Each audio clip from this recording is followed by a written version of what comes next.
chilled out. So this one is not operating. We see flow. Oh, so yeah, I'm not sure what's happening with this one. Something's going on. We have some kind of water going on. So this one is operating.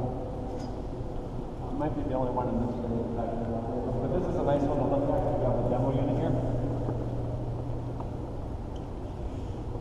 So, when I said I would talk really briefly about the combination we do. So free chlorine, we add chlorine gas, and we add ammonia. And right now, we talk about that balance. Free chlorine is a great disinfectant, but it's also really reactive when it reacts with organics and creates those disinfection byproducts that we don't want. So we want both. We want the best of both worlds.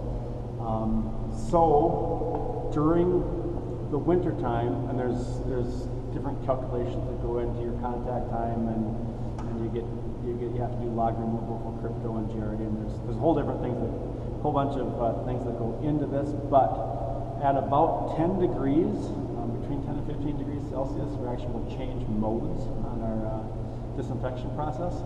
So we do chloramination, we do free chlorine in the winter when the water temperature is cold. So we're adding free chlorine ahead of these filters, and then we're adding ammonia at the end to stabilize. During the summer months, we're actually going to add chloramines to the filters, and so we're reducing our chloramines. They're more stable, they don't react with the organics as much, they don't create as many disinfection byproducts.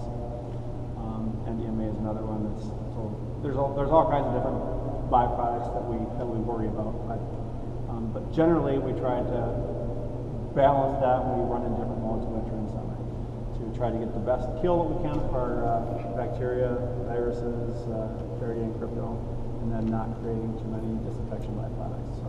So on the way to the filters, we're adding either free chlorine mixed with ammonia, or just free chlorine and adding ammonia at the end. Then the final step as we go out the door before it goes to the clear well is chloride.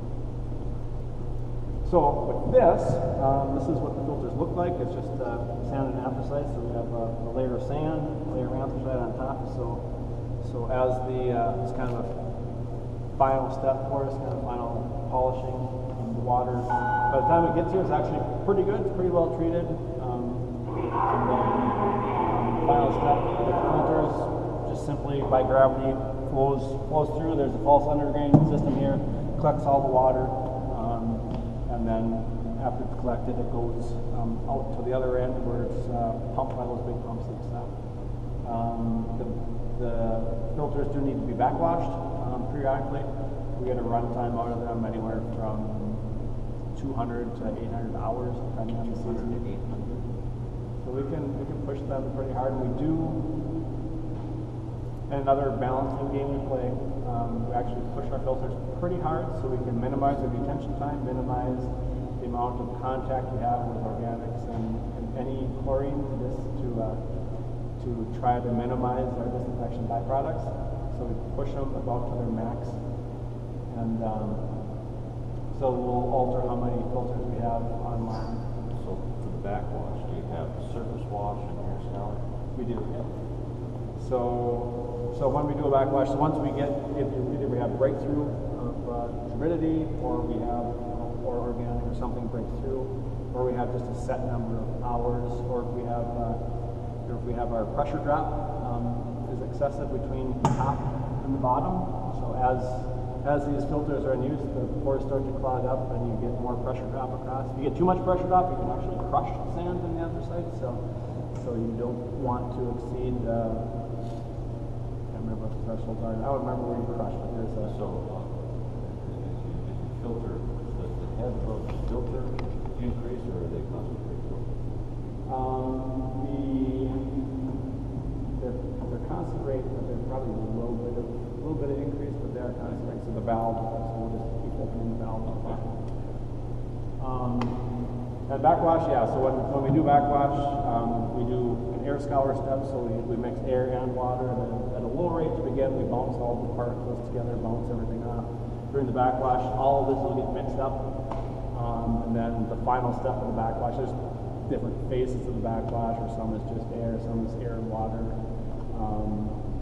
And then the final step is fluidization steps. We have to have, that's temperature dependent too, so we want to optimize. We use different temperature, different rates, winter and summer, but what we're trying to do is just to reclassify this so we have fluidization step, get everything up in suspension, and the sand will drop down to the bottom and section and then back to the top when we're done.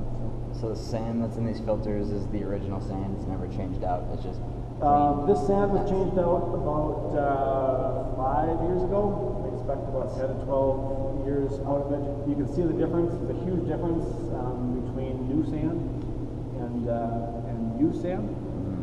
All the edges with the use and all the backwashes, the edges will get bounced off, and you'll end up with the round sand that doesn't filter as well.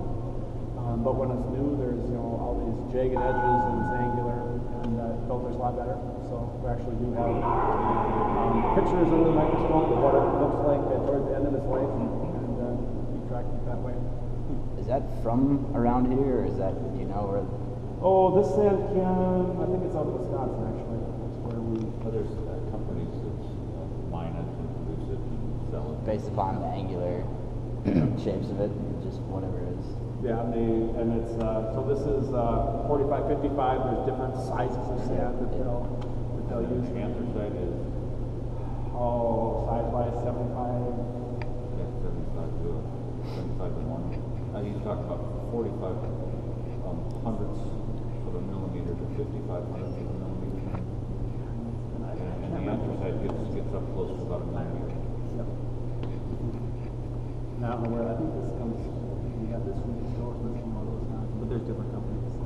And it's all based on you don't want the anthracite so big that the settling velocity gets high, so it wants to classify with the sand. And so it's kind of a balancing act, and of course the angularity affects the settling velocity. And so your sand changes over time as you wash it.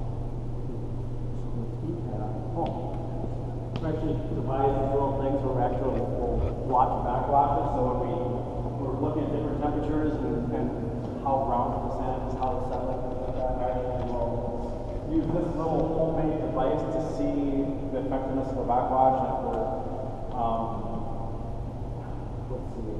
at what level we're getting the media to for fluidization. And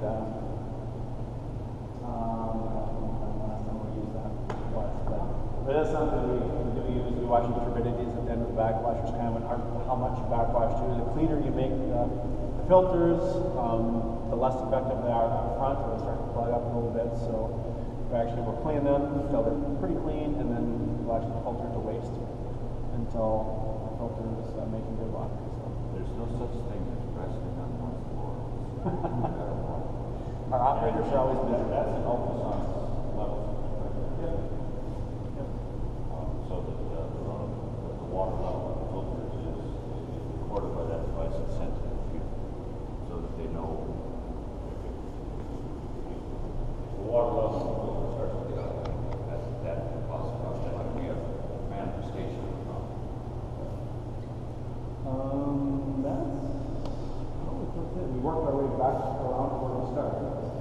And I guess the other thing you can see so during the backwash, we have to create this quiescent zone around the backwash tops so we don't lose during our air scour step. Those air bubbles can attach to the media and bring them right over the top of the washing media out. So we have to create these pipe cones around the top. So that especially the anthracite should out.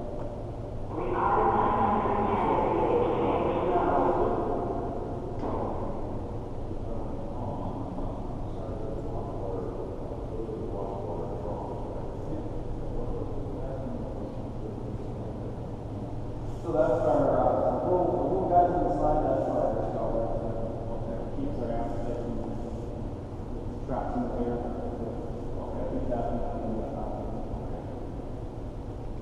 Then when we start up, we put new media in.